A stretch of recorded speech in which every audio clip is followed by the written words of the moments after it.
The cranes are here just during the winter. They normally start arriving here in October and depart mid-February, even out to early March. Two of the migratory populations of sandhill cranes winter here in New Mexico. One of them is the mid-continent population, which is the largest population of sandhill cranes here in North America. It's made up of over 500,000 individuals, and it comprises of the greaters, the lessers, and the Canadian sandhill cranes. And these guys breed going from west to east up in Siberia, Alaska, northwest Minnesota, and then western Quebec. And the second population that winters here is the Rocky Mountain population, and these are primarily greater sandhill cranes. And these birds breed up in the Intermountain West, Wyoming, Montana, Idaho, southeastern Utah, western Colorado. They come down here to escape the winter and the lack of resources to kind of support their energetic needs throughout the year.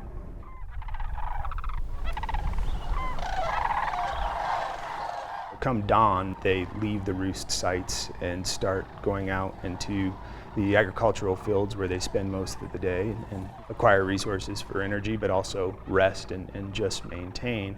And there might be some movements back and forth between agricultural fields or various areas that they might use throughout a day.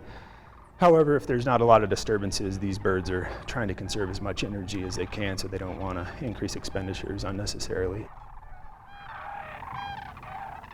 And then come dusk, they head back to the roost sites, and normally the roost and foraging sites are within 10 miles of each other, so it's important to maintain that spatial relationship between where they forage and where they roost, just solely for the purpose of maintenance of their energy demands.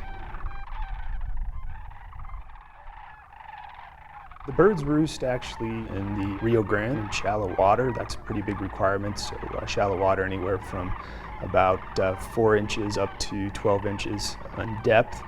And then also some of the associated reservoirs, places like Caballo and Elephant Butte. They do have predators, cranes kind of formidable adversary. Not a lot of things are willing to mess with them, but there's the occasions where they are threatened with predators. And the big reason why they roost in shallow water actually is for predator detection, and a lot of their predators are willing to go into the water and pursue them, and it also allows for them to detect them just based off of sound.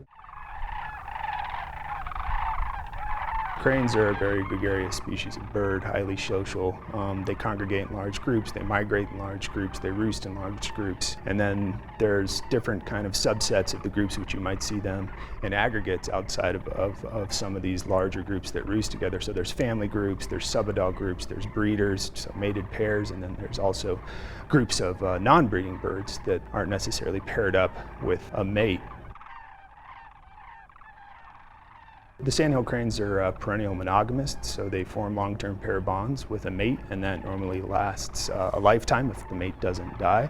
And these birds are extremely long-lived. They can live upwards of 36 years. And that relationship is maintained not only during the breeding season, which is common for a lot of birds, but throughout the entire year. So the annual cycle, mated pairs spend a lot of time together and interact and solidify and forge their pair bonds. They're definitely highly social birds.